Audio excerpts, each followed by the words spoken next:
America এবং Israel লেবাননের উপরে হামলা করলো। প্রথমে যখন ইসরায়েল লেবাননের উপরে হামলা করলো, লেবানন যখন পাল্টা হামলা করতে লাগলো, লেবাননকে এবং হুতি বাহিনীকে পরাস্ত করার জন্য পাল্টা হামলা করলো না আমেরিকা। আমেরিকা তাদেরকে সহায়তা করতে লাগলো। আর অন্যদিকে এই ইসরায়েল ফিলিস্তিনের উপরে নির্যাতন করছে। প্রতিদিন অসংখ্য বাড়িঘর তারা বোমা মেরে উড়িয়ে দিচ্ছে, অসংখ্য মানুষকে হত্যা করছে, শিশু এবং নারীদেরকে পর্যন্ত তারা এর থেকে নিরাপদ রাখছে না। সব মানুষকে দেদাসছে, সব মানুষের উপর অত্যাচার চালাচ্ছে। এবার একটু লক্ষ্য করেন, আল্লাহর ক্ষমতা কম না বেশি? আরো জোরে বলেন, কম না বেশি? ফিলিস্তিনের লোকদের ইমানি শক্তি আছে, কিন্তু তাদের কাছে অস্ত্র শস্ত্র তেমন নাই। আর অন্যদিকে ইসরায়েল এবং আমেরিকার কাছে অনেক পাওয়ার আছে, ক্ষমতাও আছে, অস্ত্রও আছে। আল্লাহ কয়, মুসলমানদের উপরে নির্যাতন করতেছিস, মুসলমানদের ঘর বাড়ি জ্বালিয়ে দিচ্ছিস, বোমা মেরে উড়িয়ে দিচ্ছিস, এবার আমি আল্লাহটা দেখ, ওদেরকে লাগবে না। আল্লাহ তাআলা এক মুহূর্তের ভেতরে এক দাবানল পাঠালেন, বাতাসের সঙ্গে আগুন। যে আগুন ছড়িয়ে পড়ল সে আমেরিকার একটি রাজ্য ক্যালিফোর্নিয়াতে, হাজার হাজার বাড়িঘর জ্বলে শেষ। আজকেও দেখেছি 10,000-এর উপর বাড়িঘর জ্বলছে ক্যালিফোর্নিয়াতে। এখন এটাকে আবার কেউ কেউ বলতেছে শয়তানের বাতাস। নাউজুবিল্লাহ বললেন না? বাতাস কে নাজিল করছে? আল্লাহ। ওরা কয় শয়তানের বাতাস। আমার বন্ধুগণ, আল্লাহ কয়, তোরা আমার মুসলমানদের ঘর বাড়ি আগুন দিয়ে জ্বালায় দিবি, মুসলমানদেরকে তোরা নিরাপদ নিরীহ মুসলমানদের উপর নির্যাতন করছিস, আমি আল্লাহ তোদেরকে মারার জন্য তাদেরকে ব্যবহার করব না। আমি চাইলেই বাতাসের সঙ্গে আগুন পাঠায় দিয়া তোদের সব এক মুহূর্তের ভেতরে শেষ করে দিতে পারি, ঠিক কিনা? এখন তারা বলতেছে এটা শয়তানের বাতাস, অথচ নবী করিম সাল্লাল্লাহু আলাইহি সাল্লামের হাদিস তারা ভুলে গিয়েছে। রাসূলুল্লাহ 1500 বছর আগে বলছেন, তিরমিজির বর্ণনা, নবী করিম সাল্লাল্লাহু আলাইহি সাল্লাম বলছেন, মানুষের ভেতরে যখন অশ্লীলতা, বেহায়াপনা, নির্লজ্জতা যখন ছড়িয়ে পড়ে, তাম পৃথিবীতে যখন অরাজকতা ছড়িয়ে পড়ে, এবং মদ যখন মানুষ পানির মতো মদ পান করতে শুরু করে দেয়, নবী করিম সাল্লাল্লাহু আলাইহি সাল্লাম বলছেন, অপেক্ষা করো, অপেক্ষা করো, রিহান হামরা, তোমাদের মাঝে আসবে অগ্নিবায়ু। কি আসবে? অগ্নিবায়ু। তার মানে বাতাসের সাথে আগুন আসবে। তার দূরে নয়, ক্যালিফোর্নিয়ার হাজার হাজার বাড়িঘর যিনি জ্বালায়া দিলেন তিনি কে? আরো জোরে বলেন, কে? এই সবরের গুরুত্ব। সবর এটা হচ্ছে আরবি শব্দ, এর বাংলা শাব্দিক অর্থ হচ্ছে ধৈর্য, অথবা বিরত, অথবা নিয়ন্ত্রণ, অথবা স্থির। ইসলামী শরীয়তের পরিভাষায় সবর বলা হয় বিপদে মুসিবতে, সুখে দুঃখে, রোগে শোকে, সর্ব অবস্থায় আল্লাহ এবং তার রাসূলের দেখানো নির্ধারিত সীমারেখা বজায় রেখে এর উপরে নিজেকে কন্ট্রোল করে এর উপরে ইস্তেকামত থাকার নাম হলো সবর। কথা বুঝতে পেরেছেন? তাহলে আনন্দের ঠেলায় একেবারে বেকুল হওয়া যাবে না, আবার বিপদে আল্লাহরেও ভুলে যাওয়া যাবে না। ইস্তেকামত থাকতে হবে, এর উপরে ধৈর্য ধারণ করে আল্লাহর উপর ভরসা করতে হবে। এর নাম সবর। এর নাম কি? সবর। যদি এটা আমরা সাধারণত এটা সাধারণ কোনো শব্দ বা ভাষা মনে করি, আসলে এটা কোনো সাধারণ শব্দ বা ভাষা নয়, বরং এটি একটি গুরুত্বপূর্ণ ইবাদতের নাম। সবরের ব্যাপারে নবী করিম সাল্লাল্লাহু আলাইহি ওয়াসাল্লাম বলছেন, সবর হচ্ছে এমন একটি ইবাদত যা ব্যক্তিকে আল্লাহর জান্নাত পর্যন্ত পৌঁছায় দেয়। চিল্লায় এখন সুবহানাল্লাহ। আমার বন্ধুগণ, নবী করিম সাল্লাল্লাহু আলাইহি ওয়াসাল্লাম বলছেন, ওয়া সবরু সাওয়াবুল জান্নাত। সবর হলো এমন এক ইবাদত যারা সবর করে, বিপদে মুসিবতে যারা ধৈর্য ধারণ করতে পারেন, তার বিনিময় আল্লাহ তাআলা বান্দাকে জান্নাত পর্যন্ত পৌঁছায় দেন। আমাদের নোয়াখালীর ভাষায় লোকজন বলে যে সবর যারা করে আল্লাহরে তারা নিকটে পায়, ঠিক না? কথা বল না কেন, ঠিক না? এই কথাটা যদিও আমরা মনে করি প্রচলিত ভাষা, আসলে এটা প্রচলিত ভাষা নয়, এটা কোরআনের কথা। কোরআনুল কারীমে আল্লাহ তাআলা বলছেন ইন্নাল্লাহা মা'আস সাবিরিন, নিশ্চয়ই যারা ধৈর্য ধারণ করে, বিপদে মুসিবতে যারা আল্লাহর উপর ভরসা করে ধৈর্যের পরিচয় দেয়, আল্লাহ তাআলা তাদের সঙ্গে থাকেন। সুবহানাল্লাহ। সুতরাং বন্ধুগণ, সবর যদিও এটা বলতে খুব সহজ, কিন্তু এর উপরে ইস্তেকামত থাকাটা অনেক কঠিন। সকলে বিপদে মুসিবতে ধৈর্য ধারণ করতে পারে না। এই জন্য পৃথিবীতে আল্লাহ তাআলা যত নবী প্রেরণ করেছেন সব নবীদেরকে ধৈর্যের ট্রেনিং দিয়েছেন। যেমন হাদিসের ভেতরে এসেছে, নবী করিম সাল্লাল্লাহু আলাইহি ওয়াসাল্লাম বলছেন বা'আসাল্লাহু নাবিয়্যান ইল্লা রাআল গানাম, আল্লাহ তাআলা পৃথিবীতে এমন একজন নবী প্রেরণ করেন নাই যেই নবীকে দিয়া আল্লাহ রাখালের দায়িত্ব পালন করার নাই। একজন সাহাবী প্রশ্ন করলেন, ফাকানা আসহাবুহু আনতা ইয়া রাসূলুল্লাহ সাল্লাল্লাহু আলাইহি ওয়াসাল্লাম, হুজুর আপনিও কি রাখালের দায়িত্ব পালন করেছেন নাকি? নবীজি বললেন, ফাকালান নবী সাল্লাল্লাহু আলাইহি ওয়াসাল্লাম নাম, হ্যাঁ আমিও রাখালের দায়িত্ব পালন করেছি।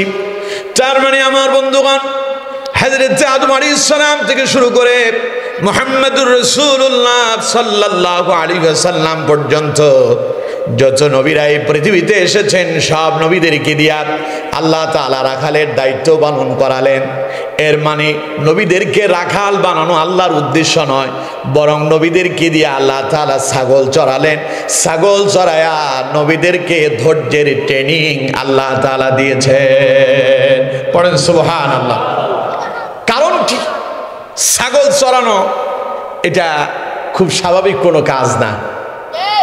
ছাগল যারা চড়ায় তারা জানে যে ছাগল চড়ানো কি যে একখান কঠিন কাম। জমিনে নিয়ে যাবেন, তারে আপনি বাড়ির দিকে নিয়ে আসবেন, ও পা দুইটারে সামনের দিকে দিয়া এমন সিস্টেমে কায়দা কানুন করে দাঁড়াবে, রশি টানবেন, ওর কথা হইল প্রয়োজনে মাথা ছিঁড়ে যাবে, এরপরে ও সামনে যাবে না, ঠিক কিনা?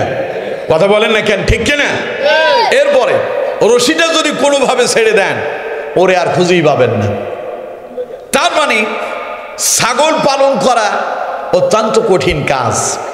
আল্লাহ তাআলা সব নবীদেরকে দিয়া এই ছাগলের এই রাখালের দায়িত্ব পালন করালেন, যাতে করে ছাগল যারা লালন পালন করে ওদের ধৈর্য আছে বলেই তারা ছাগল পালতে পারে।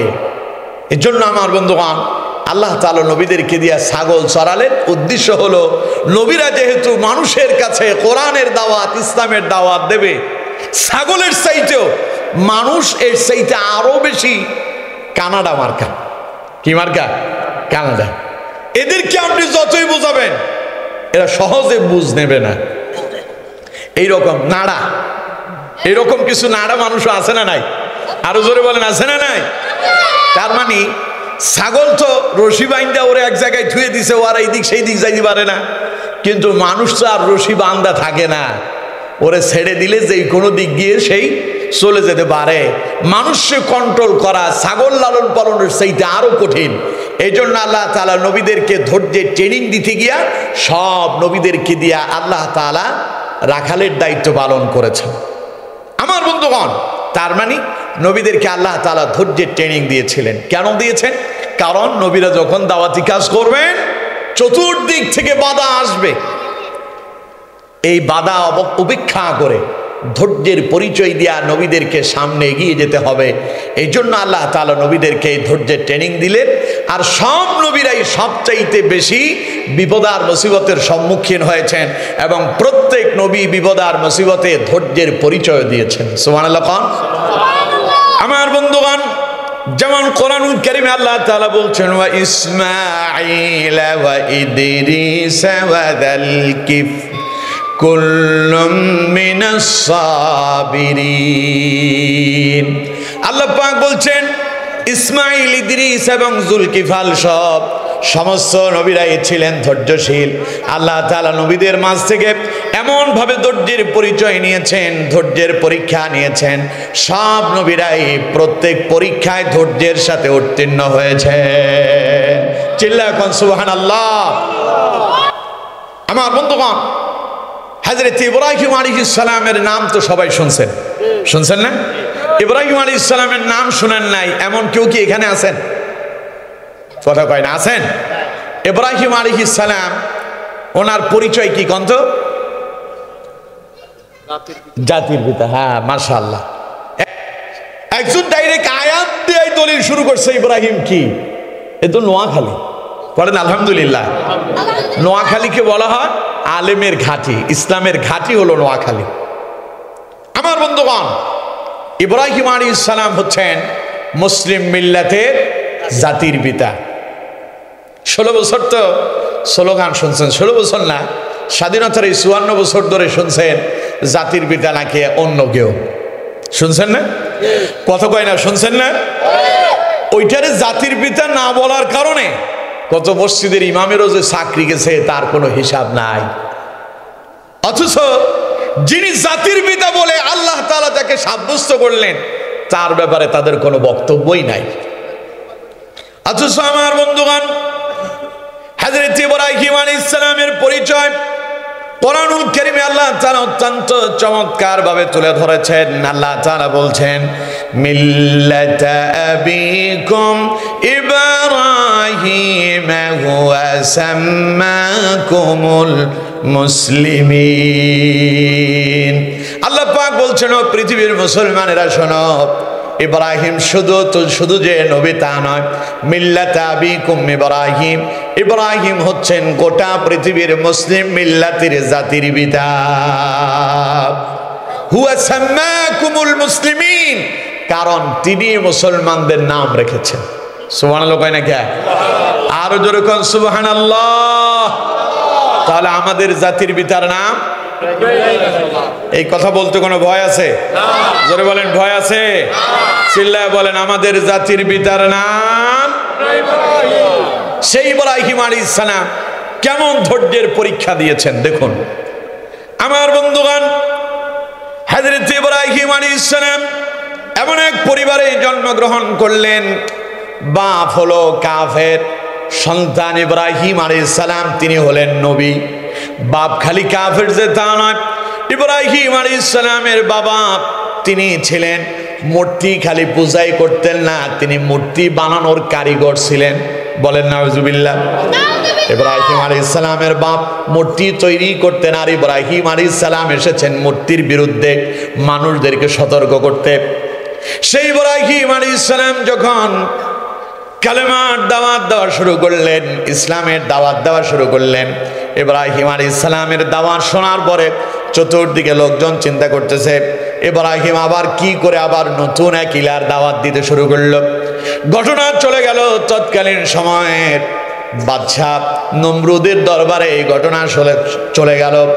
নমরুদ যখন শুনতে পেল ইব্রাহিম আলাইহিস সালাম এক ইলার দাওয়াত দেয়, নমরুদ ইব্রাহিম আলাইহিস সালামকে ডাকলো, ডেকে বলল, শুনলাম তুমি নাকি নতুন কোন এক ইলার নাম নিয়ে মানুষদেরকে দাওয়াত দাও। হযরত ইব্রাহিম আলাইহিস সালাম বললেন, হ্যাঁ আমি তো তাই করি। নমরুদ বলতেছে, ফাকালা আনা রাব্বুকুমুল আলা, আমি তো জানি আমি সবচাইতে বড় খোদা। বলেন নাউযুবিল্লাহ। আমি ছাড়া আর কোন ইলাহ আছে এটা তো আমি জানি না। আমার বন্ধুগণ, এবার নমরুদ বলল, ইব্রাহিম তাহলে তোমার খোদার, তোমার রবের কি পাওয়ার আছে আমারে বলো তো দেখি। হযরত ইব্রাহিম আলাইহিস সালাম বললেন, আমার রবের পাওয়ার হলো তিনি জীবিতকে মৃত করেন আর মৃতকে তিনি জীবিত করেন। সুবহানাল্লাহ। তখন এই কথা শোনার পরে নমরুদ বলল, কানা আনা উহায়ি ওয়া উমীত। নমরুদ কয়, এটা তো আমিও পারি, আমিও মৃতরে জীবিত করতে পারি, আবার জীবিতকে মৃত করতে পারি।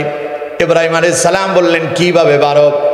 নমরুদ বলতেছে, তার সৈন্য সেনাদেরকে ডেকে বলল, যাও জেলখানাতে ফাঁসির দণ্ডপ্রাপ্ত 2 জন আসামিকে ধরে নিয়ে আসো।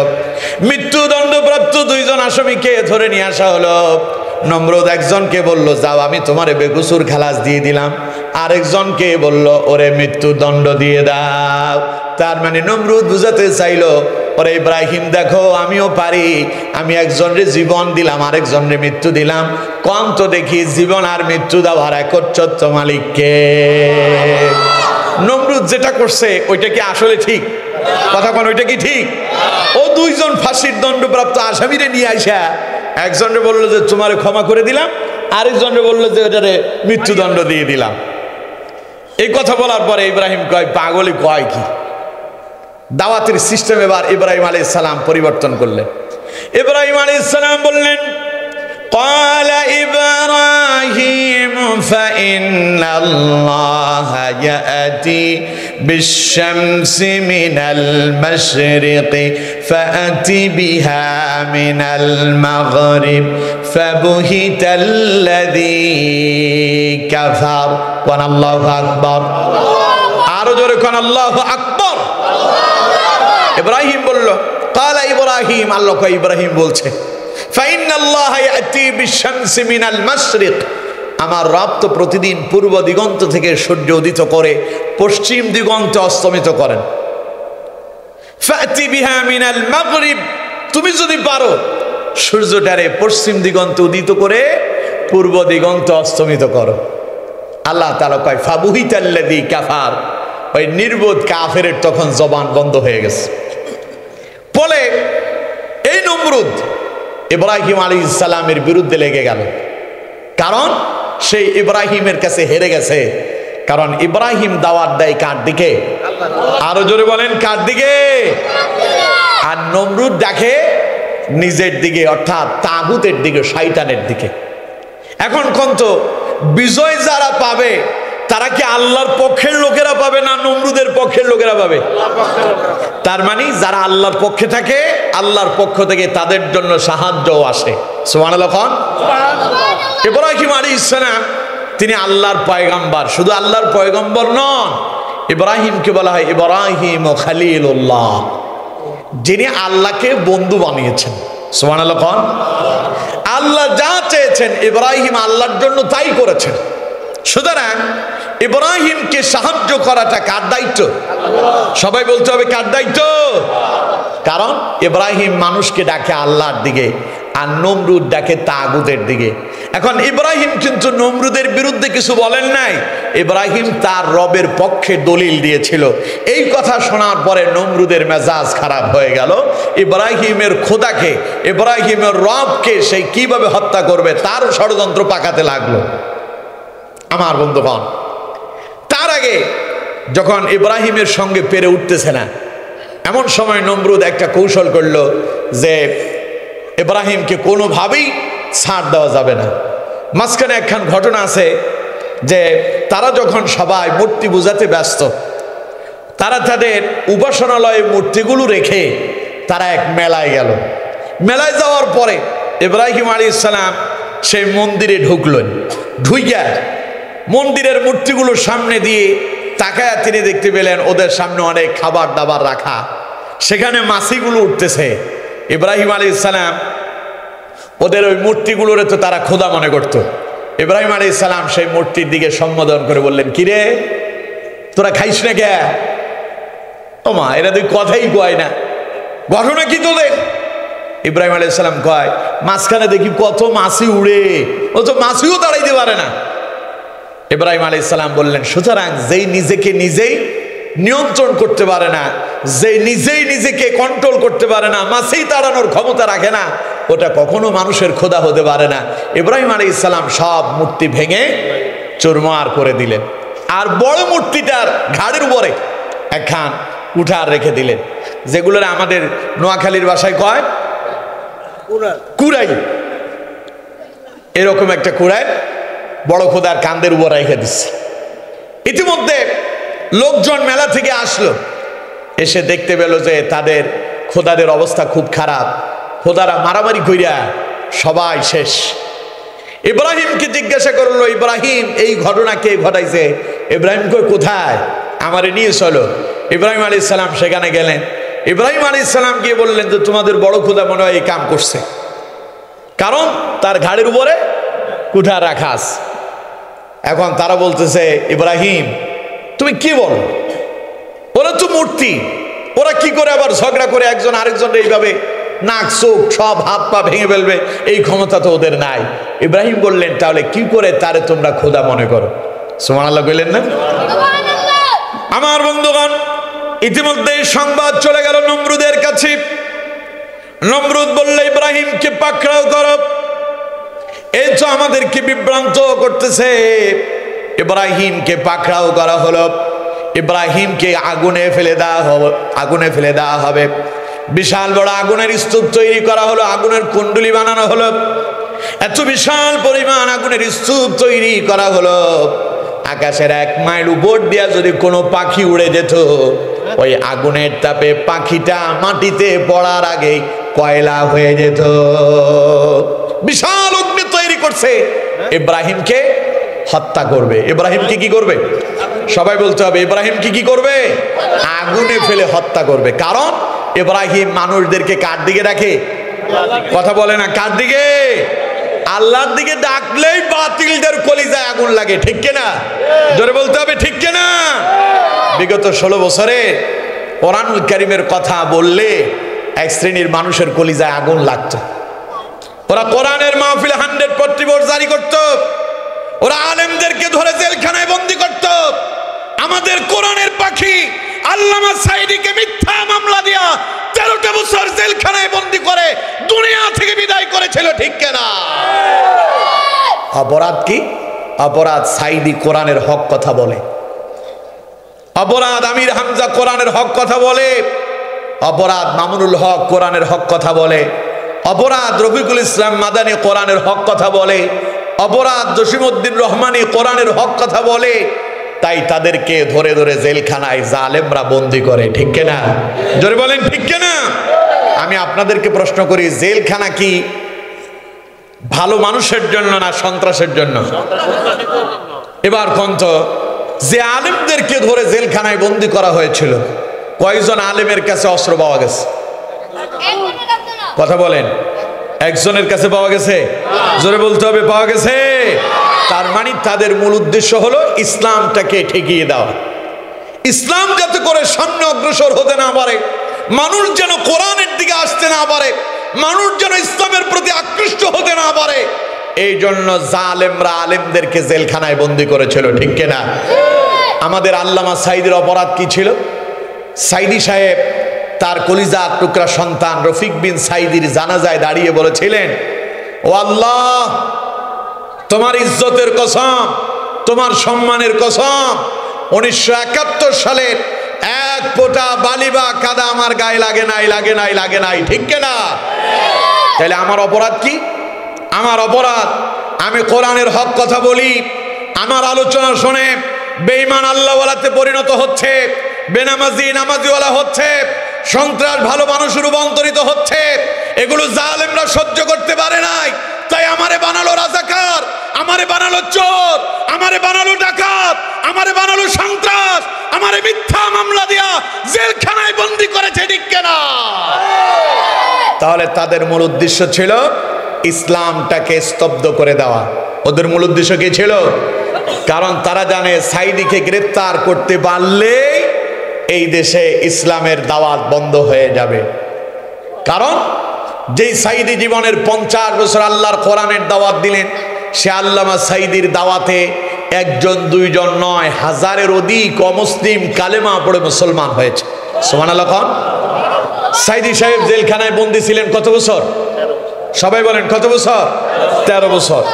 চট্টগ্রামের প্যারেড ময়দানে যখন আল্লামা সাঈদী মাহফিল করতেন, 5 দিন ব্যাপী মাহফিলে কম করে হলো প্রতিদিন 1জন 2জন কালেমা পড়ে মুসলমান হতো, ঠিক কিনা? এবার চিন্তা করেন, যদি 13 বছর তিনি কালেমার দাওয়াত দিতেন, এই 13 বছরে কম করে হলে 13 জনও তো কালেমা পড়ে মুসলমান হতে পারত, ঠিক কিনা? তাহলে জালেমেরা আল্লামা সাঈদীকে গ্রেফতার করে কোরআনের দাওয়াতি কাজে তারা বাধা দিয়েছিল। কথা কয় না কে? জোরে বলেন, ঠিক কিনা? কিন্তু তারা জানতো না যে সাঈদী মানুষদেরকে আল্লাহর দিকে ডাকে, সাঈদীকে গ্রেফতার করলেই কোরআনের মাহফিল বন্ধ হবে না, ইসলামের দাওয়াত বন্ধ হবে না, বরং দুনিয়ার মানুষ যখন সব রাস্তা বন্ধ করে দেয়, আল্লাহ তাআলা ইসলামের জন্য নতুন রাস্তা খুলে দেন। ঠিক কিনা? ইতিহাস দেখেন, আল্লামা সাঈদীকে গ্রেফতার করার পরে হাজারো সাঈদী এই দেশে তৈরি হয়েছে। কথা বলেন ঠিক কিনা? সুতরাং তাদের মূল উদ্দেশ্য হচ্ছে ইসলামটাকে দমিয়ে দেওয়া, স্তব্ধ করে দেওয়া। ঠিক তেমনি ভাবে নমরুদ ইব্রাহিম আলাইহিস সালামের বিরুদ্ধে লাগলেন যে ইব্রাহিমকে জ্বালিয়ে পুড়িয়ে মেরে ফেলতে হবে, তাহলে তার এই দাওয়াতি কাজটাকে বন্ধ করা যাবে। আমার বন্ধুগণ, তারা ইব্রাহিম আলাইহিস সালামকে পাকড়াও করল, বিশাল আগুনের স্তূপ, আগুনের অগ্নিকুণ্ড তৈরি করলো ইব্রাহিমকে আগুনে ফেলে দেবে বলে। আমার বন্ধুগণ, ইব্রাহিমকে তারা আগুনে ফেলবে কি করে? কারণ যে আগুনের তাপ এত বেশি, 1 মাইল দূর দিয়া যদি আকাশের উপর দিয়া কোনো পাখি উড়ে যায়, ও মাটিতে কয়লা হয়ে পড়ে যায়, আগুনের কাছে কেউই যেতে পারে না। ইব্রাহিম আলাইহিস সালামকে আগুনে নিক্ষেপ করাটা তাদের জন্য অনেক কঠিন হয়ে গেল। ইতিমধ্যে ইবলিস শয়তান ইব্রাহিম আলাইহিস সালামের বিরুদ্ধে লেগে গেল। নমরুদের কাছে এসে ইবলিস বলতেই লাগলো, আমি দেখতে পাচ্ছি ইব্রাহিমকে তোমরা আগুনে নিক্ষেপ করতে পারবা না, কারণ ইব্রাহিমের চতুর্দিকে রহমতের ফেরেশতারা এসে তাকে ধরে রেখেছে, চেষ্টা করলেও তোমরা তারা আগুনে ফেলতে পারবা না। পড়েন আল্লাহু আকবার। তাইলে আগুনে কেমনে ফেলবো? আগুনে ফেলানোর জন্য এবার একটা নতুন কৌশল। ইবলিস বলল, কিছু নারী আর পুরুষকে এখানে জানাতে লিপ্ত করে দাও, গান বাজনার ব্যবস্থা করো। গান বাজনার আয়োজন করা হলো। নারী এবং পুরুষ অবাধে মেলামেশা করতে শুরু করলো।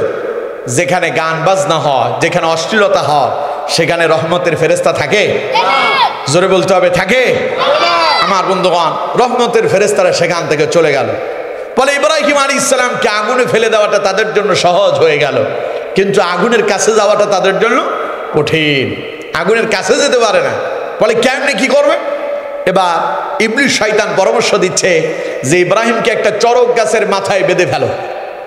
ওই চড়ক গাছের মাথায় বেঁধে তাকে এখান থেকে মারো, সে আগুনে গিয়া পড়বে। চড়ক গাছের মাথায় যখন ইব্রাহিম আলাইহিস সালামকে বেঁধে ফেলা হলো, ইব্রাহিমকে সোজা করে দাঁড় করানো হয়েছে। এমন সময় আল্লাহ তাআলা হযরত জিবরাইলকে প্রেরণ করলেন, যাও জিবরাইল, ইব্রাহিমের কাছে যাও, ইব্রাহিমকে গিয়া বলো ইব্রাহিম আমার কাছে কি সাহায্য চায়, সে আমার কাছে যে সহযোগিতা চায়, আমি আল্লাহ এখন তারে সেই সাহায্য করব। বলেন সুবহানাল্লাহ। হযরত জিবরাইল এসে উপস্থিত হয়ে গেলেন। জিবরাইল বললেন, ও আল্লাহর খলিল ইব্রাহিম, আল্লাহ তাআলা আমাকে প্রেরণ করেছেন, আপনাকে নমরুদ আগুনে নিক্ষেপ করতেছে, এই মুহূর্তে আপনি আমার কাছে যে সাহায্য চাইবেন, আমি আপনাকে সেই সহযোগিতাই করব। হযরত ইব্রাহিম আলাইহিস সালাম বলেন, আমি তো কোনো অন্ধ মাবুদের ইবাদত করি না, অন্ধ রবের ইবাদত করি না, এই মুহূর্তে আমার কি সাহায্যের প্রয়োজন তা কি আমার আল্লাহ জানে না? চিল্লা এখন আল্লাহু আকবার। কোনো ভয় নাই, দ্বিধাহীন ভাবে আগুনে পড়ে যাবে, একটু পরে আগুনে নিক্ষেপ করা হবে। কি ধৈর্য!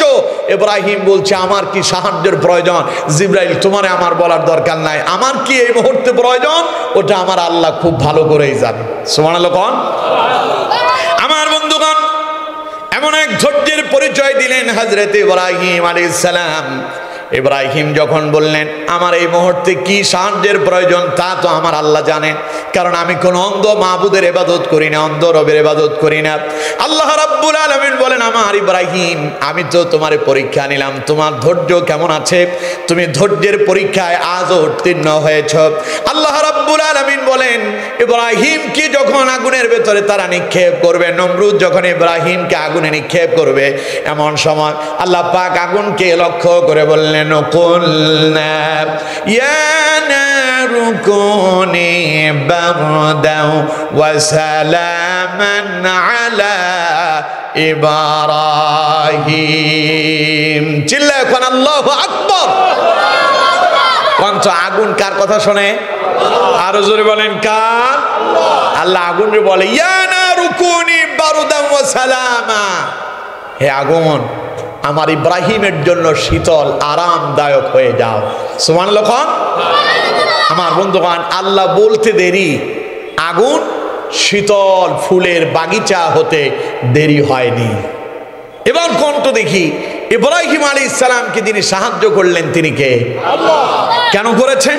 ইব্রাহিম আলাইহিস সালাম দাওয়াতি কাজ করতে গিয়া বিপদে পড়ে ধৈর্যের পরিচয় দিয়েছেন, তাই বলে আল্লাহ তাআলা ইব্রাহিম আলাইহিস সালামকে সবলতা দান করেছেন। সুবহানাল্লাহ কয় না কে? এবার আসেন আমাদের দেশের প্রেক্ষাপটের দিকে একটু তাকান। 16 বছর ধরে ইসলামী আন্দোলনের উপরে কি নির্যাতন নিপীড়ন করা হয়েছে। ইসলামী আন্দোলনের প্রথম সারির নেতাদের নামে মিথ্যা মামলা দিয়া জেলখানায় বন্দী করে তাদেরকে হত্যা করা হয়েছে, ঠিক কিনা? কথা বলেন ঠিক কিনা? আমার বন্ধুগণ, এরপরেও তারা যখন ইসলামটাকে স্তব্ধ করতে পারেনি তখন তারা ওই ইসলামী আন্দোলনের বাংলাদেশের সর্ববৃহৎ ইসলামিক দল যেটি, ওটা নিবন্ধন বাতিল করলো, তারপরে মার্কাটাকেও বাতিল করলো। যাওয়ার 2 দিন আগে 3 দিন আগে দলটারে নিষিদ্ধ করে দিল। এরপরেও ওই ইসলামী আন্দোলনের কর্মীরা, কোরআনের সৈনিকেরা, রাসূলুল্লাহর উম্মতেরা এমন এক ধৈর্যের পরিচয় দিয়েছিলেন, আল্লাহ তাআলা ওই ধৈর্যের মাধ্যমে আজ ইসলামকে গোটা বাঙালি জাতির কাছে আল্লাহ তাআলা বিজয়ের ভেসে এনে দিয়েছেন, ঠিক কিনা?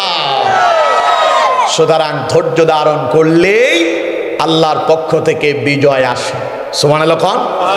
যারা ইসলামটাকে স্তব্ধ করতে চেয়েছিল, যারা ইসলামী আন্দোলনকে নিষিদ্ধ করে এই দেশের জনগণ থেকে ইসলামকে দূরে সরিয়ে রাখতে চেয়েছিল, তারাই আজ হারিয়ে গেল, ঠিক কিনা? ইসলাম আছে না নাই? আরো জোরে বলেন, ইসলাম আছে না নাই? ইসলাম শুধু আছে যে তা নয়, বরং গোটা বাংলাদেশে আর আজ ইসলামের গণজোয়ার চলছে, ঠিক কিনা? করেন আলহামদুলিল্লাহ। এই গণজোয়ার এসেছে ওই যে আপনারা বিপদ আর মুসিবতে ধৈর্যের পরিচয় দিয়েছেন, লোকজন বলতো হাই হাই সব শেষ হয়ে যাচ্ছে, আল্লামা সাইদির মতো ব্যক্তিরে তারা শেষ করে দিল, এদের উপরে বুঝি কোনো গজব আসবে না। আল্লাহ কয়, তোরা তো জানিস না যেখানে তোদের পিঠ ঠেকে যাবে সেখান থেকে আমি আল্লাহর সাহায্য আসতে থাকবে। সুবহানাল্লাহ। সুতরাং আমার বন্ধুগণ, সব সময় ধৈর্যের পরিচয় দিতে হবে। ধৈর্য ধারণ করবেন যারা, আল্লাহকে সাথে পাবেন তারা। ধৈর্য হারা হবেন যারা, আল্লাহর সাহায্য থেকে মাহরুম হবেন তারা। এজন্য আমার বন্ধুগণ, সব সময় ধৈর্যের পরিচয় দিতে হবে। পারবো আমরা? সবাই বলেন পারবো আমরা? আমরা তো অল্পতেই হতাশ। রোগ হয়েছে, 2-4-10 দিন হয়েছে, রোগ সারে না। আই হায়, লোকজন বলে বসে আল্লাহ খালি আমারই দেখছে, এরকম কথা আছে না নাই? আল্লাহ খালি আমারই দেখছে, অথচ আল্লাহ কয় না, আমার বান্দারা তোমাদের অতীত নবীদের ইতিহাস দেখো। একজন নবীকে আল্লাহ তাআলা রোগ দিয়েছিলেন, 18 বছর পর্যন্ত রোগ আক্রান্ত ছিলেন। সেই নবীর নাম কি? আইয়ুব আলাইহিস সালাম। কত বছর? সবাই বলেন কত বছর? 18 বছর। এই 18 বছর রোগাক্রান্ত থাকার পরও আইয়ুব আলাইহিস সালাম বিন্দু পরিমাণ ধৈর্য হারা হন নাই। সুবহানাল্লাহ। কোরআনুল কারীমে আল্লাহ রাব্বুল আলামিন হযরত আইয়ুব আলাইহিস সালামের সেই ইতিহাস তুলে ধরেছেন। আল্লাহ তাআলা বলছেন, ওয়া আইয়ুব ইয নাদা রাব্বাহু আন্নী মাসসানি আদ-দুরর ওয়া আনতা আরহামুর রাহিমিন ফাস্তাজাবনা লাহু ফাকাশাফনা মা বিহি মিন দুররিন ওয়া آتيناه أهله ومثلهم معهم رحمة من عندنا وذكرى للعابدين চিল্লা এখন আল্লাহু আকবার। যারা বললেন, যারা আল্লাহু আকবার বললেন, তারা কারে খুশি করছেন কন্ত? আর যারা বলেন নাই তারা কারে খুশি করলেন? কামটা ঠিক হয়েছে। কোরআনের মাহফিলে আইসা শয়তানরে খুশি করবেন, তাইলে আপনার এখানে না আসাটাই তো ভালো ছিল। আপনি ওইখানে মেলায় বসে থাকতেন, চায়ের দোকানে বসে গল্প গুজব করতেন, শয়তান খুশি হইতো। কোরআনের মাহফিলে বসে শয়তানরে খুশি করতেছেন, কাজটা মোটেও ঠিক হচ্ছে না। তাইলে এখন বলেন, শয়তানরে খুশি করবেন না আল্লাহরে খুশি করবেন? পেছনের লোকজন বলেন, শয়তানরে খুশি করবেন না আল্লাহরে? তাইলে সামনে পেছনের সবাই একসাথে আওয়াজ দিয়া কোন আল্লাহু আকবার। এবার ঠিক আছে? আচ্ছা থাক, এটা ধরে রাখেন সামনে। বোঝা যাচ্ছে সভাপতির বয়স হইলে কি হয়েছে, এখনো জোশ কমে নাই, ঠিক কিনা? ওই যে আমাদের দেশে একখান কথা আছে, কয় যে অস্ত্রই না জমা দিছি, এখনো ট্রেনিং তো জমা দেয় নাই। অস্ত্র জমা দিয়েছি, ট্রেনিং এখনো জমা দেয় নাই। এই জন্য আপনারা যত জোর দিয়ে গান, সভাপতি কয় যে আমার যৌবন বয়সে যেমন পারতাম তোমাদেরটা তেমন হচ্ছে না, সুতরাং সবাই যদি সভাপতিরে খুশি করতে চান আকাশ বাতাস মুখরিত করে চিল্লায় গান, আমার সঙ্গে আওয়াজ দিয়ে এক আওয়াজে বলেন নারে তাকবীর, নারে তাকবীর, পড়েন আলহামদুলিল্লাহ। দুই চারটা আছে মুখের এমন ভাবে বন্ধ করে রাখেন, না বের করবো না, শয়তান। হাতে মনে করছে হাতের আইন দেই না, এরে তোরে আইন না দেখলে কি আল্লাহ তো দেয়, কথা কয় না? আল্লাহর নামে তাকবীর দিতে যদি তোর কলিজার ভেতরে যদি কোন রকম হীনমন্যতা থাকে, তোর ইমানই নাই, ঠিক কিনা? আল্লাহর নামে তাকবীর দিতে ওর মুখ দিয়া কথা বের হয় না, আর ওই যে সন্ত্রাসীদের পেছনে দাঁড়ায়া নেতার পেছনে স্লোগান দিতে গিয়া রাস্তার সব ধুলাবালি উঠায় বলে, ওই সময় হুঁশই থাকে না, ঠিক কিনা? আল্লাহর নামের দিতে বললে ওর কি যে মুখ চেপে ধরছে, ও মনে করছে আমি দেখিনি। তোমারে তো আমি দেখি, তোমারে আল্লাহও দেখে। আল্লাহ আমাদেরকে বুঝ দান করেন, পড়েন আমিন। রাগ করছেন আপনারা? আপনারা রাগ করলে কি হবে, আর দাওয়াত দিয়েন না। আমার বন্ধুগণ, আল্লাহ তাআলা হযরত আইয়ুব আলাইহিস সালামের কথা আমাদেরকে স্মরণ করায় দিচ্ছে। আল্লাহ তাআলা বলছেন ওয়া আইয়ুব ইয নাদা, আমি উঠছি গে, উঠছেন গে, বসেন, আবার এই বসেন, বসেন। কি আপনাদের কি আল্লাহু আকবারের সাথে কোনো শত্রুতা আছে? তা আপনারা উঠেন কে? মাদ্রাসা আছে, এখন ক্লাস নাই, ওইটা আমি জানি। আমারও মাদ্রাসা আছে, দুইটা মাদ্রাসা আছে আমার।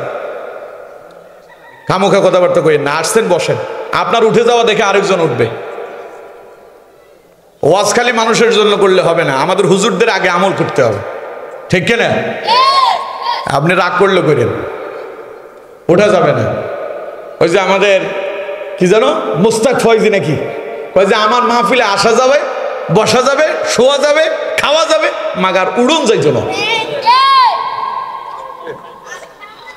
আমার বন্ধুগণ খেয়াল করেন আমার দিকে, কথা বলবেন না, সময় কম আমার। প্রধান মুফাসসির চলে আসবেন। আল্লাহ তাআলা বলছেন ওয়া আইয়ুব ইয নাদা রাব্বাহু আন্নী মাসসানি আদ-দুর। স্মরণ করেন আইয়ুবের কথা, যখন আইয়ুব আমাকে ডেকে বলল ইয নাদা রাব্বাহু আন্নী মাসসানি আদ-দুর, হে আমার রব আমি দারুণ বিপদে আছি, মুসিবতে আছি, কষ্টে আছি। ওয়া আনতা আরহামুর রাহিমিন, আর আপনি তো দয়ালুদের ভেতরে শ্রেষ্ঠ দয়ালু। সুবহানাল্লাহ কোন? আপনার দয়া তো শেষ নাই, তাইলে আমি কষ্টে আছি, আপনি আমার প্রতি একটু দয়া করেন না। সুবহানাল্লাহ কোন? কত বছর পরে বলল? 18 বছর পরে।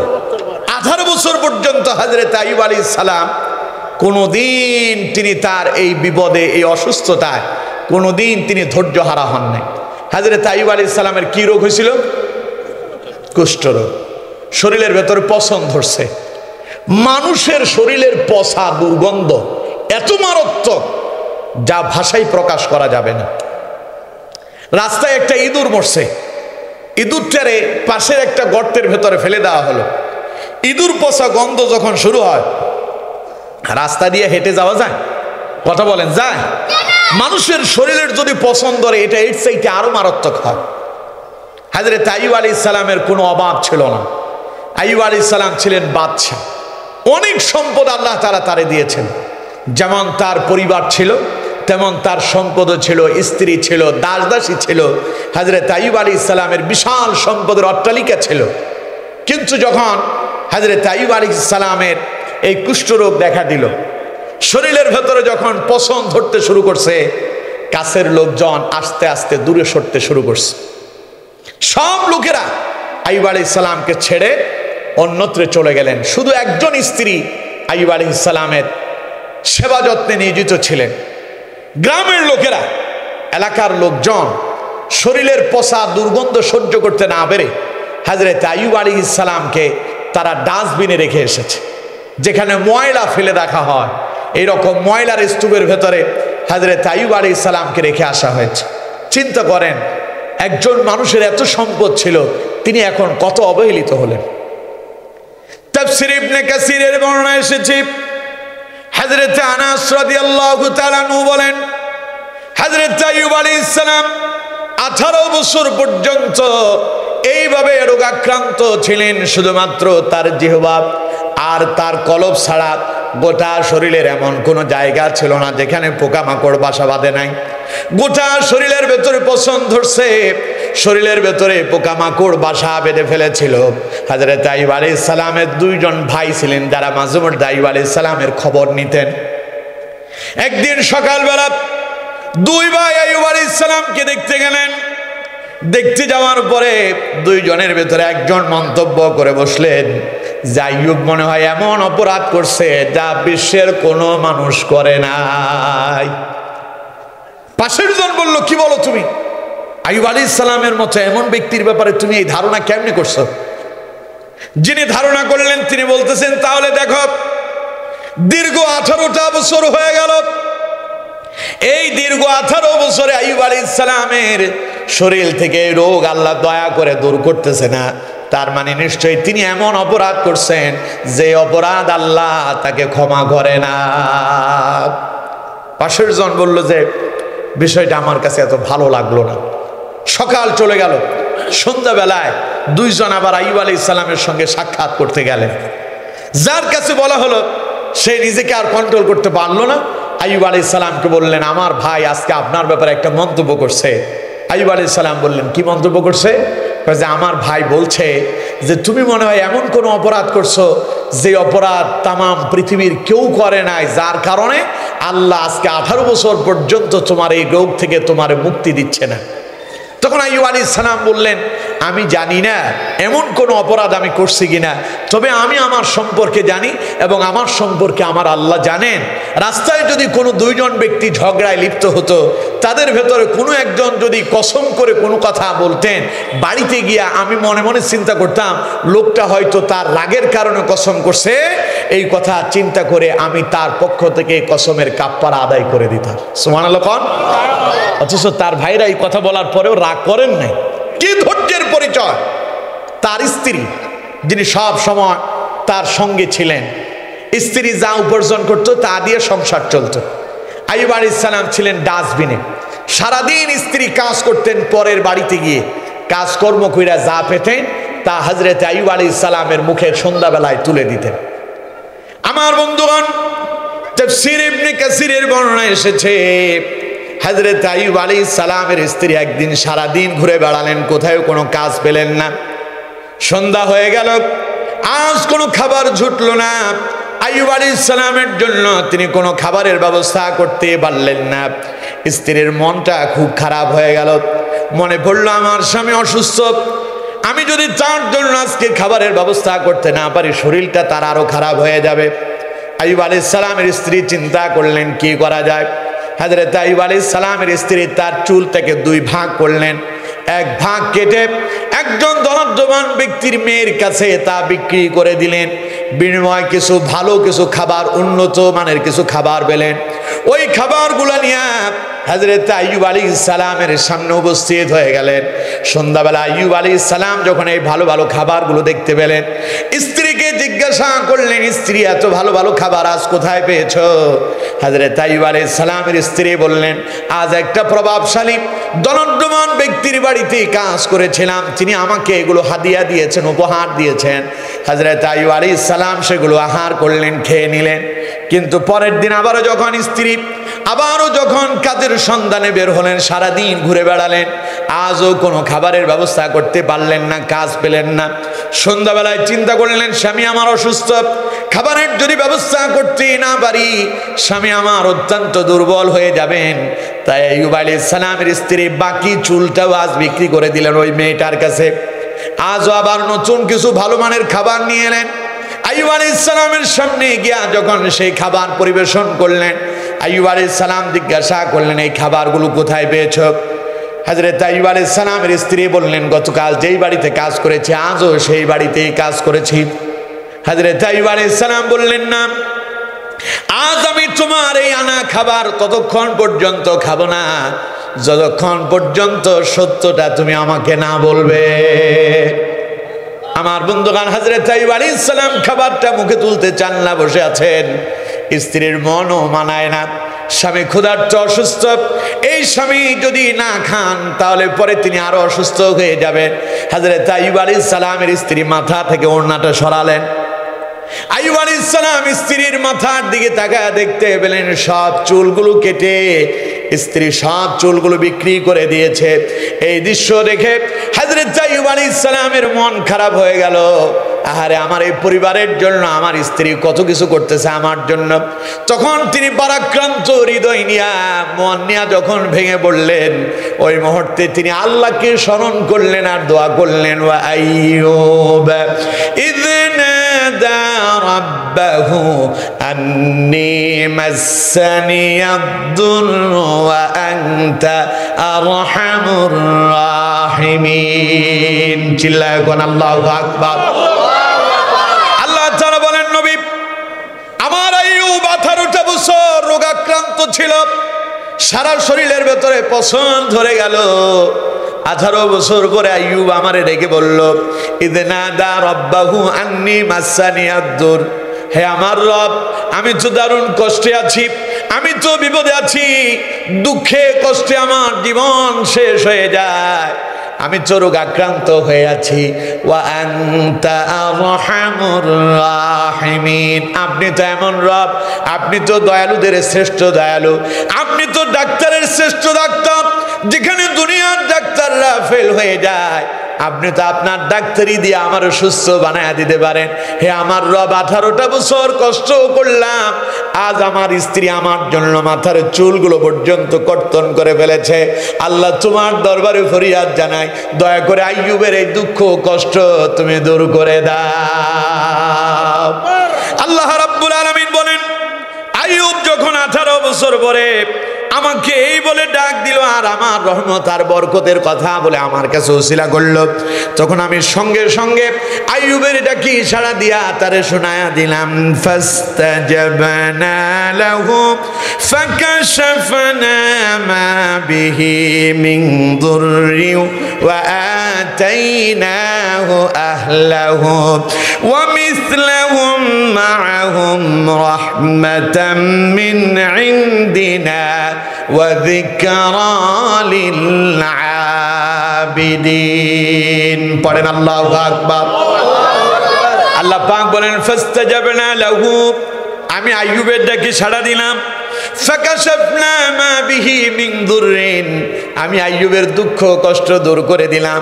এক মুহূর্তের ভিতরে আমি আমার আইয়ুবকে সুস্থ বানায়া দিলাম। কোন রোগ দেওয়ার মালিক কে?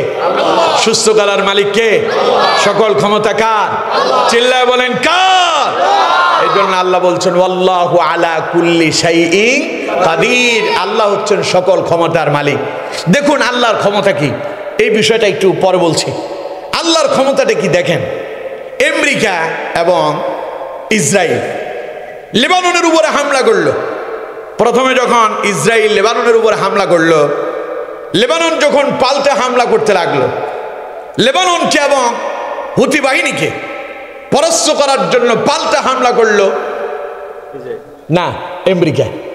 আমেরিকা তাদেরকে সহায়তা করতে লাগলো।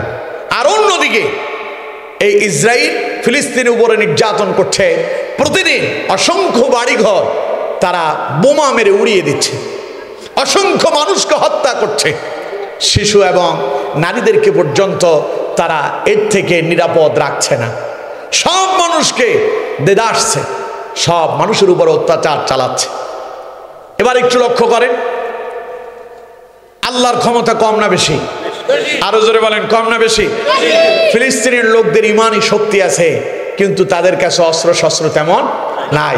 আর অন্যদিকে ইসরায়েল এবং আমেরিকার কাছে অনেক পাওয়ার আছে, ক্ষমতাও আছে, অস্ত্রও আছে। আল্লাহ কয়, মুসলমানদের উপরে নির্যাতন করতেছিস, মুসলমানদের ঘর বাড়ি জ্বালিয়ে দিচ্ছিস, বোমা মেরে উড়িয়ে দিচ্ছিস, এবার আমি আল্লাহটা দেখ, ওদেরকে লাগবে না। আল্লাহ তাআলা এক মুহূর্তের ভেতরে এক দাবানল পাঠালেন, বাতাসের সঙ্গে আগুন। যে আগুন ছড়িয়ে পড়ল সে আমেরিকার একটি রাজ্য ক্যালিফোর্নিয়াতে, হাজার হাজার বাড়িঘর জ্বলে শেষ। আজকেও দেখেছি 10,000-এর উপর বাড়িঘর জ্বলছে ক্যালিফোর্নিয়াতে। এখন এটাকে আবার কেউ কেউ বলতেছে শয়তানের বাতাস। নাউজুবিল্লাহ বললেন না? বাতাস কে নাজিল করছে? ওরা কয় শয়তানের বাতাস। আমার বন্ধুগণ, আল্লাহ কয়, তোরা আমার মুসলমানদের ঘর বাড়ি আগুন দিয়ে জ্বালায় দিবি, মুসলমানদেরকে তোরা নিরাপদ নিরীহ মুসলমানদের উপর নির্যাতন করছিস, আমি আল্লাহ তোদেরকে মারার জন্য তাদেরকে ব্যবহার করব না। আমি চাইলেই বাতাসের সঙ্গে আগুন পাঠায় দিয়া তোদের সব এক মুহূর্তের ভেতরে শেষ করে দিতে পারি, ঠিক কিনা? এখন তারা বলতেছে এটা শয়তানের বাতাস, অথচ নবী করিম সাল্লাল্লাহু আলাইহি সাল্লামের হাদিস তারা ভুলে গিয়েছে। রাসূলুল্লাহ 1500 বছর আগে বলছেন, তিরমিজির বর্ণনা, নবী করিম সাল্লাল্লাহু আলাইহি সাল্লাম বলছেন, মানুষের ভেতরে যখন অশ্লীলতা, বেহায়াপনা, নির্লজ্জতা যখন ছড়িয়ে পড়ে, তাম পৃথিবীতে যখন অরাজকতা ছড়িয়ে পড়ে, এবং মদ যখন মানুষ পানির মতো মদ পান করতে শুরু করে দেয়, নবী করিম সাল্লাল্লাহু আলাইহি সাল্লাম বলছেন, অপেক্ষা করো, অপেক্ষা করো, রিহান হামরা, তোমাদের মাঝে আসবে অগ্নিবায়ু। কি আসবে? অগ্নিবায়ু। তার মানে বাতাসের সাথে আগুন আসবে। তার দূরে নয়, ক্যালিফোর্নিয়ার হাজার হাজার বাড়িঘর যিনি জ্বালায়া দিলেন তিনি কে? আরো জোরে বলেন, কে? এই ক্ষমতা কার? আগুন লাগানোর ক্ষমতা কার? নিবানোর ক্ষমতা কার? দেখেন আমেরিকার দিকে তাকান, পৃথিবীর সবচাইতে বড় শক্তিধর রাষ্ট্র হলো আমেরিকা, যাদের কথা শুনলে সবাই ভয় পায়। সেই আমেরিকার এত ক্ষমতা থাকার পরও আগুন নিয়ন্ত্রণ করতে পারে নাই।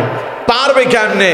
কারণ এটা তো দুনিয়ার কারো তৈরি আগুন নয়, এটা কে তৈরি করছেন? আল্লাহ কয়, আল্লাহু আলা কুল্লি শাইইন কাদির, সকল ক্ষমতার মালিক কে? চিল্লায় বলেন, কে? এবার কোন তো তাইলে রোগ দেওয়ার মালিক কে? রোগ থেকে মুক্তি দেওয়ার মালিক কে? বিপদ দেওয়ার মালিক কে? বিপদ দূর করার মালিক কে? হযরতে আইয়ুব আলাইহিস সালাম আল্লাহকে বললেন, আল্লাহ আমি বিপদে পড়ছি, আমি মুসিবতে পড়ছি, আপনি তো রহমান, পরম দয়ালু, দয়ালুদের ভেতরে শ্রেষ্ঠ দয়ালু, আল্লাহ আপনি আমার প্রতি একটু রহম করেন, আপনি তো ডাক্তারদের ভেতরে শ্রেষ্ঠ ডাক্তার। আল্লাহ কয়, আমার আইয়ুব তুই আমারে এত সুন্দর করে ডাকলি, আমি আল্লাহ তোর ডাকে খুশি হলাম। এরপরে আল্লাহ তাআলা বললেন, ফাকাশাফনা মা বিহি মিন দুররিন, আমি আল্লাহ তাআলা এক মুহূর্তের ভেতরে আইয়ুবকে সুস্থ বানায়া দিলাম। সুবহানাল্লাহ, আরো জোরে কোন সুবহানাল্লাহ। আল্লাহ তাআলা বলছেন, ওয়া আতাইনাহু আহলাহু ওয়া মিথলাহুম মাআহুম রাহমাতাম মিন ইনদিনা ওয়া যিকরা লিল আবিদিন। আল্লাহ পাক বলেন, শুধু যে আইয়ুবকে সুস্থ বানালাম তা নয়, ওয়া আতাইনাহু আহলাহু, আমি তার পরিবার পরিজনকে তার কাছে ফিরাইয়া দিলাম, ওয়া মিসলাহুম মাআহুম রাহমাতাম মিন ইনদিনা, এবং তাদেরকে ধন সম্পদ দিলাম, আগে যা ছিল তার চাইতে দ্বিগুণ করে আমি আল্লাহ তাদেরকে দান করলাম। সুবহানাল্লাহ। কারণ রাহমাতাম মিন ইনদিনা, এটা ছিল আমি আল্লাহর অনুগ্রহ, এটা আমি আল্লাহর কি? অনুগ্রহ। এরপরে আল্লাহ পাক এবার আমাদেরকে বলছেন, ওয়া যিকরা লিল আবিদিন, যারা আল্লাহকে স্মরণ করে, আল্লাহর ইবাদত করে, এটা তাদের জন্য আমি অনুসরণীয় করে রেখেছি। তারাও যদি আইয়ুবের মতো বিপদে পড়ে, মুসিবতে পড়ে, রোগে পড়ে, শোকে পড়ে, আমার যদি তার মতো ডাক দেয়, আমি আল্লাহ তাকে রোগ থেকে মুক্তি দান করব। সুবহানাল্লাহ। আল্লাহ তাআলা বলছেন, আমি আমার ইবাদতকারীদের জন্য এটাকে অনুসরণীয় করে রাখলাম। ইবাদতকারীরাও যদি এরকম বিপদে পড়ে, আইয়ুবের মতো যদি আমারে ডাকে, আমি আল্লাহ তাদের ডাকে সাড়া দেব, আমি তাদের ডাকে সাড়া দেব। এবার কোন তো দেখি বিপদ মুসিবত কে দেন? সবাই বলতে হবে কে দেন? বিপদ আর মুসিবত যিনি দেন, বিপদ আর মুসিবত দূরও তিনিই করেন। আল্লাহ বিপদ আর মুসিবত কেন দেন? আল্লাহ কয় বিপদ আর মুসিবত দিয়া আমি তোমাদের ঈমানটারে পরীক্ষা করি। সুবহানাল্লাহ কোন? এই যে আমাদের দেশে সমগ্র পৃথিবীতে করোনা আসছিল না? কথা বলেন, আসছিল না? 2020-21, 20 এবং 21 2 বছর ছিল একটানা, গোটা পৃথিবীটাকে নাড়া দিয়েছে। ইতিহাসের সর্ববৃহৎ মানুষ এই করোনাতে ইন্তেকাল করেছে। মৃত্যুর সংখ্যা ছিল প্রায় 1.5 কোটি। কত কোটি? সমগ্র পৃথিবীতে 1.5 কোটি মানুষ মৃত্যুবরণ করেছে করোনা এফেক্টেড হয়ে। করোনা আল্লাহ কেন দিলেন? করোনা দিয়ে আল্লাহ আমাদেরকে পরীক্ষা করলেন। আর সেই পরীক্ষায় এটা দিলে ভাবসাব চলে আসবে। আল্লাহ মাফ করুন, বলুন আমিন। একটু আল্লাহর জন্যই তো ঘাম নাকি? আল্লাহর জন্যই তো একটু কষ্ট। আল্লাহ এটা উসিলা করে যদি আমাদেরকে পরকালে নাজাত দেন, এর চাইতে আমাদের বড় পাওনা আর কিছু আছে? আজকের আশা বসা, যাদেরকে জোর করে বসায় রাখছি, চলে যেতে চেয়েছেন, আসলে আপনাদেরকে ভালোবাসি। আপনাদেরকে আমি চিনি না, আমাকেও আপনারা চেনেন। এর আগে কোনোদিন আমি এখানে আসি নাই, আপনার সাথে আমার কোনো শত্রুতা নাই। শত্রুতা আছে? আপনি এখানে এসেছেন আল্লাহর কোরআনের জন্য, আমিও এসেছি আল্লাহর কোরআনের জন্য। আমি চাই আমিও জান্নাতের যাত্রী হই, সঙ্গে আপনাদেরকেও জান্নাতে নিয়ে যাই। এজন্য জান্নাতের বাগান থেকে কেন আপনি উঠে যাবেন? তাই আপনাকে জান্নাতের বাগানে একটু সময় বেশি দেওয়ার জন্য আপনাকে আমি ধরে রেখেছি। কোনো শত্রুতা নাই, আপনার সাথে আমার কোনো শত্রুতা নাই, হিংসা নাই। আপনি আমার বন্ধু, আপনি আমার ভাই, আমিও আপনার ভাই, ঠিক কিনা? আল্লাহ আমাদেরকে বুঝার তৌফিক দেন, পড়েন আমিন। আমার বন্ধুগণ, দুনিয়াতে আল্লাহ রাব্বুল আলামিন যত মানুষদেরকে বিপদ আর মুসিবত দেন, এগুলো আল্লাহ পাক খামোখা দেন না। আল্লাহ তাআলা করোনা দিয়ে আমাদেরকে পরীক্ষা করেছেন, আমাদের ঈমান ঠিক আছে নাকি। তাম পৃথিবীর দিকে তাকান, সবচাইতে বেশি মানুষ ইন্তেকাল করেছিল আমেরিকায়, এরপরে হলো ভারতে। তার মানে সবচাইতে বেশি যারা অবাধ্য ছিল আল্লাহ, ওখানকার লোকেরাই বেশি মরল। আর আমাদের বাংলাদেশের দিকে তাকান, করোনা যখন এসেছিল সমগ্র মানুষেরা মসজিদে ঢুকে গেল, নামাজ আদায় করতেছে আর আল্লাহরে ডাকতেছে।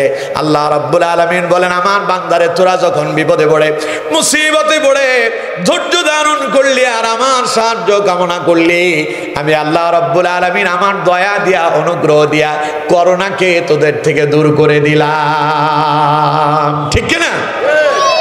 আমার বন্ধুগণ, করোনা যখন আসছে, মসজিদে মুসল্লির আর অভাব নাই। জুমাতে মুসল্লি যা, ফজরেও। কিন্তু সরকার যখন ঘোষণা দিল 5 জনের বেশি মসজিদে আসা যাবে না, তখন স্লোগান উঠছে সরকার নাস্তিক হয়ে গেছে।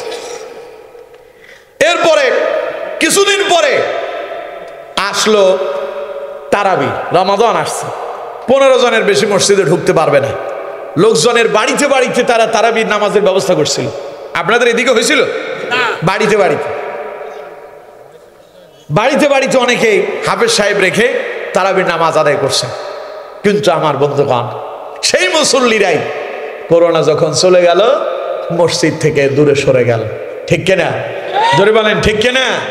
কোরআনুল কারীমে আল্লাহ পাক বলছেন, ওয়াইদা মাসাল ইনসানা দুররুন দাআনা লিজামবিহি আও কাঈদান আও কাঈমা فلما كشفنا عنه ضره مر كأن لم يدعنا إلى ضر مسه চিল্লায় কোন আল্লাহু আকবার।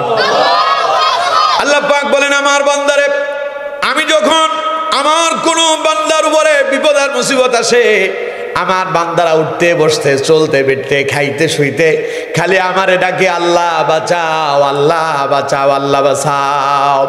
আল্লাহ রাব্বুল আলামিন বলেন, বান্দা যখন আমাকে বারংবার ডাক দেয়, আমি আল্লাহ তখন স্থির থাকতে পারি না, বান্দার ডাকে সাড়া দেয়। আমি এক মুহূর্তের ভেতরে আমার বান্দার থেকে ওই বিপদ আর মুসিবত দূর করে দেয়। বিপদ আর মুসিবত যখন দূরে সরে যায়, ওরা এমন ভাব নাই, মনে হয় জীবনে কোনোদিন বিপদ তাদের কাছে আসে নাই। ঠিক কিনা? ইতিহাস বেশি দূর যাওয়ার দরকার নাই, করোনার দিকে তাকালে দেখা যাবে মসজিদে মুসল্লির জায়গা দেওয়া যায় নাই, সরকার নিষেধ করছে আর সরকারের বিরুদ্ধে স্লোগান দিছে, আর এখন ওদেরকে ধরেও মসজিদে ঢোকানো যায় না। যাও পুরো সপ্তাহ আসে না, সপ্তাহে একদিন জুমার দিন আসে, 2 রাকাত সালাম ফেরানোর দেরি, মুসল্লির ঘাড়ের উপরে লাফঝাপ দিয়ে বেরোইতে দেরি হয় না। কতক্ষণ ঠিক কিনা? কিন্তু আমার বন্ধুগণ, আল্লাহ পাক বলেন না, বিপদ মুসিবত দিয়া তোদেরকে পরীক্ষা করে দেখি ঈমান ঠিক আছে নাকি। ঈমানের পরীক্ষায় যদি উত্তীর্ণ হও বিপদ দূর করে দেব, আর যদি উত্তীর্ণ হতে না পারো অপেক্ষা করো, এর চাইতে আরো ভয়ানক আযাব অপেক্ষা করছে। ওই যে আজকের ক্যালিফোর্নিয়ার কথা বললাম, চেষ্টা করতেছে কিন্তু আগুন নিয়ন্ত্রণ করতে পারে না। পারবে কেমনে? এই গজব কে দিয়েছেন? আরো জোরে বলতে হবে, কে দিয়েছেন? সুতরাং এইরকম গজব আমাদের উপরেও আসতে পারে যদি আমরা আল্লাহর নাফরমানি করি। এখন বলেন, আল্লাহর নাফরমানি করবেন? সবাই বলেন, আল্লাহর নাফরমানি করবেন? আল্লাহর গোলামি করতে হবে, আল্লাহর ইবাদত করতে হবে, আল্লাহর দাসত্ব করতে হবে। পারবো তো ইনশাআল্লাহ? আল্লাহ আমাদেরকে কবুল করেন, পড়েন আমিন। তাহলে বিপদ আর মুসিবত কে দেন? কেন দেন? পরীক্ষা করার জন্য। কেন দেয়? কোরআন থেকে শুনুন, আল্লাহ রাব্বুল আলামিন বলছেন, وَلَنَبْلُوَنَّكُمْ بِشَيْءٍ مِّنَ الْخَوْفِ وَالْجُوعِ وَنَقْصٍ مِّنَ الْأَمْوَالِ وَالْأَنفُسِ وَالثَّمَرَاتِ وَبَشِّرِ الصَّابِرِينَ। আল্লাহ পাক বলেন, আমার বান্দা, ওয়ালানাবলুওয়ান্নাকুম বিশাইইম মিনাল খাউফি ওয়াল জুই ওয়া নাকসিম মিনাল আমওয়ালি ওয়াল আনফুসি ওয়াস সামারাত। আমি তোমাদেরকে পরীক্ষা করব ভয় দিয়া, আমি তোমাদেরকে পরীক্ষা করব ক্ষুধা দিয়া, আমি তোমাদেরকে পরীক্ষা করব সম্পদ দিয়া, আমি তোমাদেরকে পরীক্ষা করব ফল ফসলাদি দিয়া, আমি তোমাদেরকে পরীক্ষা করব জীবন দিয়া এবং সেটা কেড়ে দিয়ে। আমি আল্লাহ পরীক্ষা করি, আর সেই পরীক্ষায় যারা ধৈর্য ধারণ করতে পারে, ওয়াবাশশিরিস সাবিরিন, আল্লাহ পাক বলেন নবী তাদেরকে শোনায় দেন, বিপদ আর মুসিবতে যারা ধৈর্য ধারণ করবে তাদের জন্য আমি আল্লাহর পক্ষ থেকে সুসংবাদ রয়েছে। সুবহানাল্লাহ কয় না কে? আল্লাহর সুসংবাদ কি জানেন? আল্লাহর সুসংবাদ কি? জান্নাত। আল্লাহর সুসংবাদ কি? আরো জোরে বলতে হবে, আল্লাহর সুসংবাদ কি? জান্নাতে যেতে চান? আমার বন্ধুগণ, আল্লাহ তাআলা বলছেন যারা ধৈর্য ধারণ করবে তাদের পুরস্কারটা কেমন হবে? ইন্নামা ইউওয়াফাস সাবিরুনা আজরাহুম বিগাইরি হিসাব। আল্লাহ তাআলা বলেন, ধৈর্য ধারণ করবে যারা, বিপদে যারা আল্লাহর উপরে আস্থা রেখে ধৈর্য হারা হবে না, ধৈর্যের উপরে যারা অটল অবিচল থাকতে পারবে, আল্লাহ পাক বলেন এমন পুরস্কার তাদেরকে দেব। ইন্নামা ইউওয়াফাস সাবিরুনা আজরাহুম বিগাইরি হিসাব, বিনা হিসাবে আমি আল্লাহ তাদেরকে পুরস্কার দিয়ে দেব। এত পুরস্কার দেব যার কোনো হিসাবই থাকবে না। সুবহানাল্লাহ কয় না কে? তাহলে বিপদ আর মুসিবতে কি করতে হবে? ধৈর্য ধারণ করতে হবে। দেখুন, বিপদ আর মুসিবতে ধৈর্য ধারণ করবেন যারা, পুরস্কার তারা কি পাবেন? আল্লাহ তাআলা বলছেন, উলাইকা ইউজজাউনাল গুরফাতা বিমা সাবারু ওয়া ইউলাক্কাউনা ফিহা তাহিয়াতাও ওয়া সালামা খালিদিনা ফিহা হাসনাত মুস্তাকাররাও ওয়া মুকামা। চিল্লা এখন আল্লাহু আকবার। আল্লাহ পাক বলছেন, উলাইকা ইউজজাউনাল গুরফাতা বিমা সাবারু, যারা ধৈর্য ধারণ করে আল্লাহ তাআলা জান্নাতে তাদেরকে ঘর দান করবেন, বাসস্থান দেবেন। সুবহানাল্লাহ কয় না কে? কি দিবেন? জান্নাতে বাসস্থান দিবেন, ঘর বানায় দিবেন। কারণ বিমা সাবারু, তারা ছিল ধৈর্যশীল।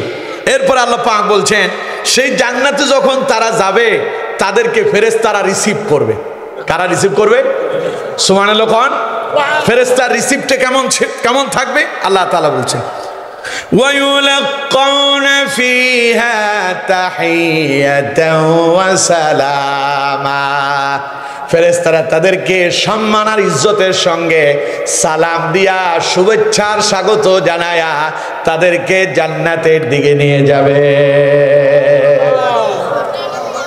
বক্তা যখন মাহফিলে আসে অথবা কোনো মেহমান আসে, পেছনের লোকজন কি করে? স্লোগান দেয়, স্বাগত জানায়। আল্লাহ তাআলা বলছেন ওয়ায়ুলাক্কাউনা ফিহা তাহিয়াতান ওয়া সালামা, যারা ধৈর্য ধারণ করবে আল্লাহ তাআলা ফেরেশতা দিয়া তাদেরকে স্বাগত জানাবেন, সাধুবাদ জানাবেন, শুভেচ্ছার স্বাগত জানায়া সালাম দিতে দিতে তাদেরকে জান্নাতের দিকে নিয়ে যাবেন। সুবহানাল্লাহ। খালিদিনা ফিহা হাসনাত মুস্তাকাররাও ওয়া মুকামা। খালিদিনা ফিহা, আর তাদেরকে ওই জান্নাতে যেই ঘর দেওয়া হবে চিরস্থায়ী, সেখানে তাদেরকে থাকার জন্য পারমিশন দিয়ে দেওয়া হবে। চিল্লায় কোন সুবহানাল্লাহ। এবং আল্লাহ তাআলা বলছেন হাসনাত মুস্তাকাররাও ওয়া মুকামা, এই বাসস্থানের চাইতে উত্তম বাসস্থান আর কিছু আছে? জোরে বলেন আছে? জান্নাতের বাসস্থান আপনার বাড়ির ডুপ্লেক্স বাড়ি যেটা বানাইছেন ওইটার মতো হবে? ওইটার চাইতে কম দামি না বেশি দামি? কত বেশি দামি হবে জানেন? জান্নাতের একটা ইট হবে স্বর্ণের, আরেকটা হবে রূপার। সুবহানাল্লাহ কয় না কে? আপনার বাড়িতে একখান স্বর্ণের ইট আছে? কথা বলেন আছে?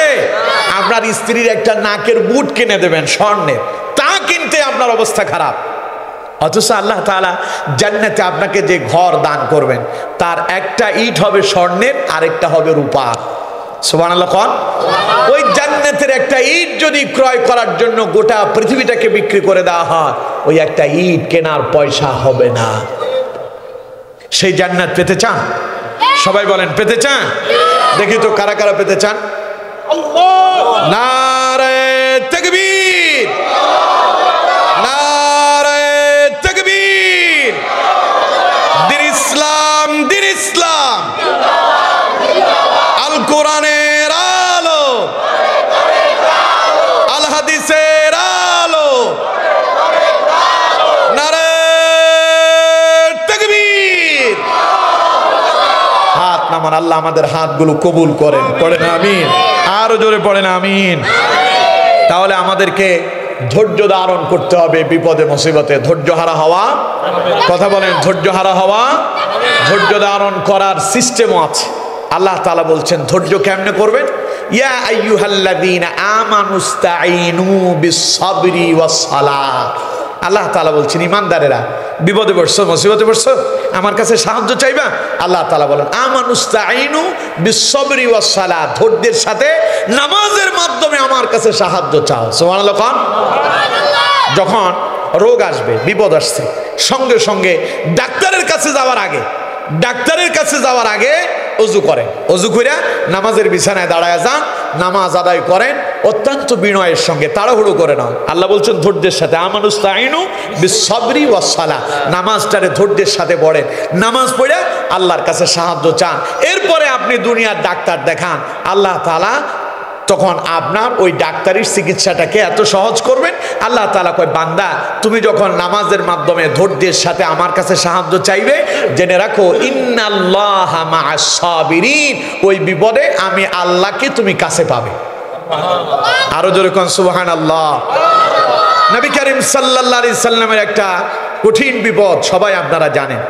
রাসূলুল্লাহকে যখন একেবারে আজকে হত্যার ডাইরেক্ট ফাইনাল সিদ্ধান্ত, এখন মেরেই ফেলা হবে, তখন রাসূলুল্লাহ হিজরতের জন্য মদিনার দিকে রওনা হলেন। প্রতিমধ্যে আবু বকরকে সঙ্গে নিয়ে 3 দিন পর্যন্ত এক গুহার ভেতরে আত্মগোপনে ছিলেন। ইতিহাস আপনারা সবাই জানেন। সেখানে কাফেররা যখন রাসূলুল্লাহর তল্লাশি করতে গেল, খুঁজতে লাগলো, গুহার একেবারে ধার প্রান্তে ওরা উপনীত হয়েছে। হযরত আবু বকর উপরের দিকে তাকায় বললেন, ইয়া রাসূলুল্লাহ সাল্লাল্লাহু আলাইহি সাল্লাম, হুজুর আমরা তো ধরা পড়ে গেলাম। কাফেররা যদি তাদের পায়ের দিকে তাকায় তাহলে আমাদেরকে দেখে বলবে। আল্লাহ তাআলা বললেন, নবী আপনি আবু বকরকে শোনায়া দেন, লা তাহজান ইন্নাল্লাহা মা'ানা। আজ এখানে একজন নয়, আপনি আবু বকর এবং আপনি রসুল এবং আপনার সাহাবী, আপনার সঙ্গী আবু বকরকে শোনায়া দেন, আজ এখানে তৃতীয় আরো একজন আছেন, তিনি কে? সুতরাং লা তাহজান, চিন্তিত হওয়ার কোনো কারণ নাই, টেনশন করার কোনো কারণ নাই। ধৈর্য হারা হওয়ার কোনো কারণ নাই। ইন্নাল্লাহ মা'ানা, বিপদ আর মুসিবতে আরেকজন আমাদের সঙ্গে থাকেন, তিনি কে? এজন্য বিপদ আর মুসিবত আসলে ধৈর্য ধারণ করতে হবে। পারবো তো ইনশাআল্লাহ? আল্লাহ তাআলা আমাদের প্রত্যেককে ধৈর্যের উপরে ইস্তেকামত থাকার তৌফিক দান করুন, বলুন আমিন।